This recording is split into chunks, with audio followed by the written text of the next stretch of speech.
Andito po ako ngayon sa accommodation ng mga Pilipino dito sa Green Silo, Hail para kapanayamin ang isang Pilipino rito para malaman natin kung ano ba ang kanilang mga karanasan dito sa Saudi Arabia. Ayan po. Aking pong kakapanayamin. Ayan, tuman.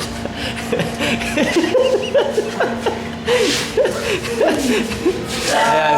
Ito po, mga tatanungin ko lang kayo, Brad, ha? Bilang mga bago rito sa Kingdom, Saudi Arabia, ano naman ang masasabi nyo tungkol sa Saudi Arabia? Alam nyo, sabi nga ng ibang tao, ito daw yung sinasabing malawak na kulungan. Pero nung nakarating ako dito sa Saudi Arabia, naranasan ko talaga ang hirap. Yung init ng pinagtatrabahuan namin. Yung uuwi ka ng bahay tapos wala ka pang makain. Ayun.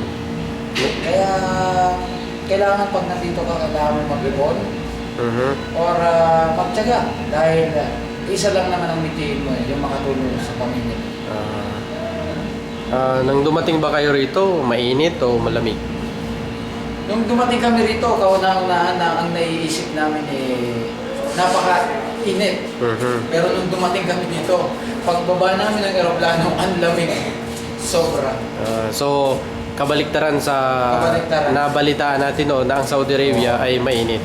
Yung pala, akala lang namin ay mainit, pero may lamig din. So, sa panahon ngayon, napansin ko kung lahat kayo nakahubad, mainit. Mainit talaga. Mainit. Sa panahon ngayon, ito yung sinasabi nila tag-init dito sa Saudi Arabia. Kaya naman kami may nakaupad dahil wala kaming electric fan. Pinalayas na kami sa aming tinitirhan dahil wala daw kami pambayad. Kasi nga po nagre-renta lang kami ng tirahan dito sa Saudi. Saudi. Kasi yung kumpanya namin, mahirap lang. Mahirap lang naging amo namin. Kaya nagre-renta lang kami ng bahay dito. So, sa katunayan po, hindi pa ako nakaipon. Malapit na ako. Wala pa akong naipon. Malapit ka nang umuwi. Malapit na ako umuwi. Wala pa akong naipon. Manawagan ka sa mga mahal mo sa buhay. So, anong nais mong iparating sa iyong kumpanya para naman kahit pa paano? Gusto ko lang po iparating sa aming kumpanya na kung maaari lamang tulungan niya kami dahil ako pauwi na ako, malapit na ako uwi, wala pa akong pera. May naghihintay sa akin na pamilya. Mahirap lang kami. So, dapat talaga tulungan niya kami. Kasi nga, sa sobrang hirap dito sa Saudi Arabia, wala na nga kaming gamit dahil sa sobrang init. Wala kaming aircon. Tapos nag-renta lang nga kami ng bahay. Kaya yun, sa mga pamilya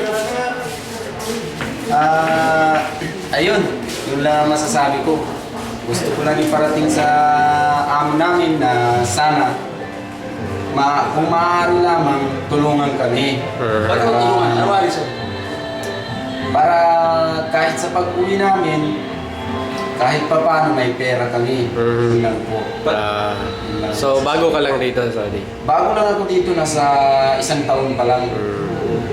Kaya nasa pala, magdadalawang taon na sa March. Hindi. Kaya nga malapit na ako pa uwi. Matanong ko lang. Malapit ka ba sa Niligiaras sa Zamboanga? Di ba ikaw tiga Mindanao? Ay, hindi. Malayo ko dun. Hindi ako taga Zamboanga. Taga Cotabato ako. Cotabato City. Walang gera dun sa amin. Sa katunayan nga, tahimik talaga dun. Pag nasa ibang question. Okay, salamat kaibigan sa... Anong masasabi mo sa Port Barad na ngayon ikakaagunuan sa Huwag muna natin pag-usapan yung Port Barad. Okay, salamat. Alam naman natin na naloko nun yung Hindi kayo lalo kasi meron kong karapatan doon. Kasi bago pumunta rito sa Saudi, lahat ng ginastos mo, doon ako uwi. Ay hindi, wala na.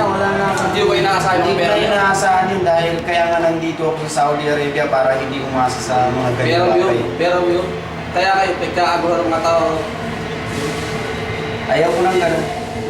Okay. Gusto ko talaga Okay, na siguro yung minsan sariling pawis, sariling pag-usapan sikap. natin yan ng hiwalay. Okay. Salamat. Maraming salamat po, sir.